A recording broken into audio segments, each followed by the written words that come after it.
Hello, we're here to introduce the X book comic book, and we call it an X book because it's basically one piece of paper, and the way it's folded, it turns out to be pages like a regular book, but there's no staple in the middle. We don't have a stapler that'll reach in and staple the book together, so we do it as one piece, and you end up with 6 pages of dialogue, a front cover and a back cover. And the back cover is usually advertisement for the next comic book, or an advertisement to sell potato chips or speed equipment, or something. But this is what it looks like. It comes apart from the middle as an X. You can see the X that's formed here, all 4 pages. And when it's opened all the way up, there's a slit in the middle, a cut in the middle that allows it to fold. There's our big hole in the middle, and this is what allows it to fold up like a book and be a front cover and a back cover.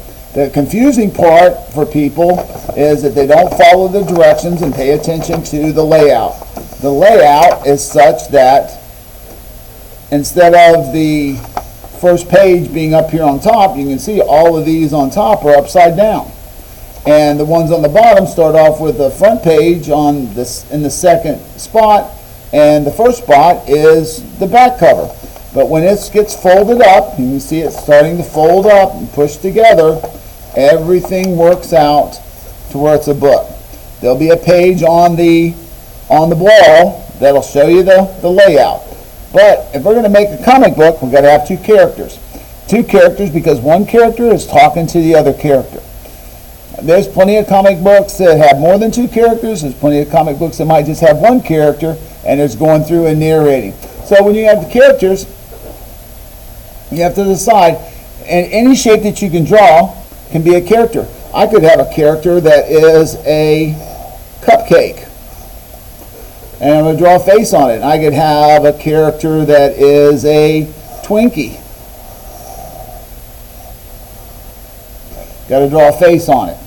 So any chance you get, you can go on to clip art, you can go on to YouTube, and or just the search bar and type in how to draw cartoon eyes, how to draw cartoon noses, how to draw cartoon mouths. And there's all sorts of videos and images on clip art of whatever thing that you're trying to draw. And people that draw cartoons, they draw them over and over and over again. There's probably 1,000,000 times that Stan Lee drew the Spider-Man character. So I've got a sheet for you. And again, don't write on my handouts. These are classroom sets, but there's a page for eyes. And again, there are more and different types of eyes on the internet. These are just some simple ones that I chose. Then there's some noses, and then there's some mouths. So we'll start and we'll work our way up from the top to the bottom. So real simple.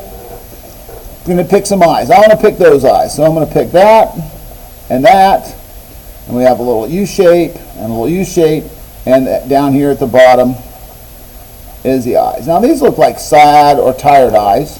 And now the only time it's okay to pick your nose in class is when you're picking your nose. So now we have to pick a nose to go on this character. Now we can put the nose up here and the mouth up here because the cupcake this is the paper part of the cupcake, and that's the icing part of the cupcake. So we're going to pick a real simple nose.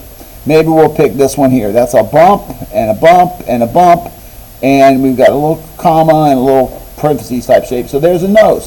So now we need to put in a mouth. And you can see how fast something like this can come together.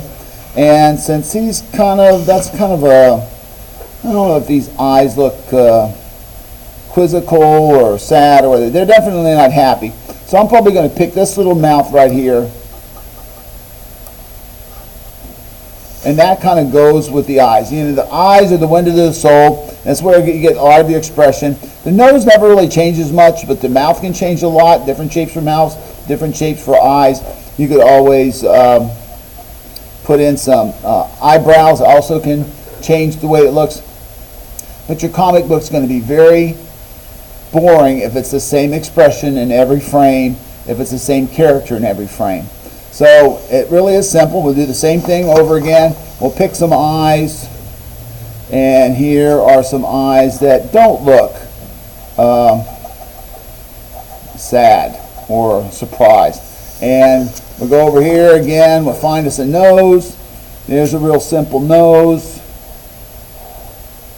And here's the little spot that makes it a nose. This little piece right there. Put it in right there. And now we'll come down here with a mouth, and we're going to put in a happy mouth with the tongue sticking out like this one right here. And there's a little line that's curved. We got a little corner of the mouth right over there, and he's got some spit coming out, you know, so there's little spots of spit. So it doesn't take long to come up with a character. Really simple. Draw a shape, pick eyes out, pick a nose out, pick a mouth out, put them together. Now, you know, the combinations that you're going to create different shapes, different expressions with your characters, so that's not all the same. The nose usually is not going to change too much, but the eyes, the shape of the eyes will change. Even with the eyebrows, if the eyebrows are curved like that, it might look different than if they're up, means the brow is closed, and maybe you're squinting. So a lot of different things can happen, a lot of different eye shapes, a lot of different expressions, and that's what you need to key in on so it's not boring. All right, so once you start practicing, the first very step that you're going to do is you're going to come up with some thumbnails. Now here's some different character ideas. These are thumbnail sketches. I put different eyes, different mouths and noses on all these different characters, and I'm probably going to pick one or two of these characters. Maybe all of them are going to be in my comic book. I don't want you to have too many characters because we only have a short story of 6 panels, and there's not a lot going on. You don't want to clutter it up with a bunch of different characters. But if it makes sense to have more than 2 characters, but a minimum of 2 characters. So let's say I'm going to make a story about an apple and a cinnamon stick, because apples and cinnamon go together, and I'm telling my story. And the story doesn't have to be an award-winning novel story. It can just be very simple. It can be as simple as a knock-knock joke. So it doesn't have to be, but the characters have to be saying something. So that's something that you have to be thinking about as you're building your little comic book. So you got your thumbnail sketches, and okay, I'm going to decide to pick whatever 2 ones you decide to pick. Now it's time to move on to the character development. The character development in this shows I picked a heart-shaped balloon as my character, and here are 4 different expressions on my heart-shaped character. Now I may not use all these expressions, or I may use different expressions, but at least it shows that I've started working on the idea of having some different expressions and practicing so that I can put them into my comic book. On the other page, so you have 2 pages with 2 different characters. This is the round balloon, and this is the heart-shaped balloon. So there's 2 different characters, and there's 4 expressions for each. Once you have this done, you can show it to me, and I'm going to say, okay, now work on your rough draft. Now the rough draft, again, 4 different characters. This character is the same balloon, but with 4 different faces. That's the same balloon with 4 different faces. Once you have your thumbnail sketches done, you work on your character development, which is those 2 characters with 4 different faces. Then you can work on coming up with a, let's see, the best probably a storyboard. Now these aren't in order like they would be on the X paper, but it tells you what is on each paper. You got your front cover art, and it shouldn't say front cover, it should be the title of your comic book. What they talked about, a splash page and a title. Here's your character. That's a thought balloon. It's off from the Stan Lee video, and we're not talking about what the story is yet. We're just kind of laying out. We kind of know what our story is, but instead of going all the trouble of putting in the writing right now, which no one's going to end up reading because this is our rough draft or our storyboard, we just draw little squiggly lines that this character is talking. There's the arrow from the balloon pointing to that character. This is a close-up shot. That's a close-up shot. That's a far-away shot. So you want different views in your comic book, and that'll make it less boring. And that's pages 1, 2, and 3. Then you have pages 4, 5, 6, and we're changing. See, here's a horizon line that says this is the sky and this is the ground, and that gives your panel some depth. Here's another example where it's a medium shot and you got two characters and the balloon.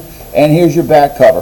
The back cover shouldn't say back cover. It should be artwork saying what the next comic book is going to be, or maybe they're selling some kind of a gym membership, or whatever the advertisement. The advertisement drives cartoons, comic books, because they're going to make money from selling you the actual publication, but they make more money by selling advertisements in the magazine or in the comic book. So here's an example. That's your barcode, there's your price, and whatever the back cover. Please don't write the end. The end is what you would have done when you were in elementary school.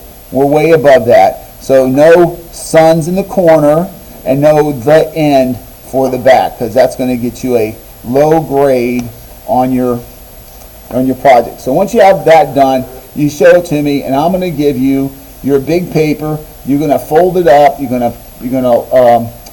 label all your pages. Here's one that was cut apart and taped back together so that we can show you. There's the X part, but here is your front cover art next to your back cover. These two characters could be bigger, and again, this isn't an advertisement. It's not saying anything. It's just some artwork. There's not even anything being said. So low points for that because they didn't follow the directions of making a back cover. And here is, you can see some of the pencil strokes for the coloring. These colors are probably too close together. One of them should be a little bit more intense so they stand out from one another. There's still pencil lines in here. He didn't go through and use an ink pen to outline all this with ink, it doesn't look like. There's some ink. I don't know if that's ink or not. And then when we turn it over, there are the other pages. He's broken his panels up, but he doesn't have the gutters except for a solid black line. So there should be a little white space in between to make the gutters look like real gutters. And again, here's pencil line. It should have been done with ink so that everything is inked in. So that's an example of student work. Here's an example of some more student work. There's a Dust Storm Valley. He did a great job on his character, his backgrounds, did a great job with coloring stuff in. I would like to see the balloons more like a balloon. When it's square like that, it kind of looks more like a narration box, or a narrator is talking. Instead of balloons, they're more like boxes, but he's got his sky and his land. He's got good coloring, and these are color reproductions. This isn't the original artwork. So you can see that's an idea of what perspective is. And it goes all the way from this to as simple as what I showed you earlier, to someone who was they're drawing cartoons all the time. This was like, they thought they were going to be a comic book artist already. They've probably been doing this kind of work. So, and this is done in markers instead of colored pencils. This is awesome, awesome work. So we got everything from all the different lines. But remember, we grade on following instructions, we grade on craftsmanship, and we grade on creativity. And this one hits it out of the park on all of them. So start off with your story, think about your characters and how you're going to make their faces look, and have fun making a comic book.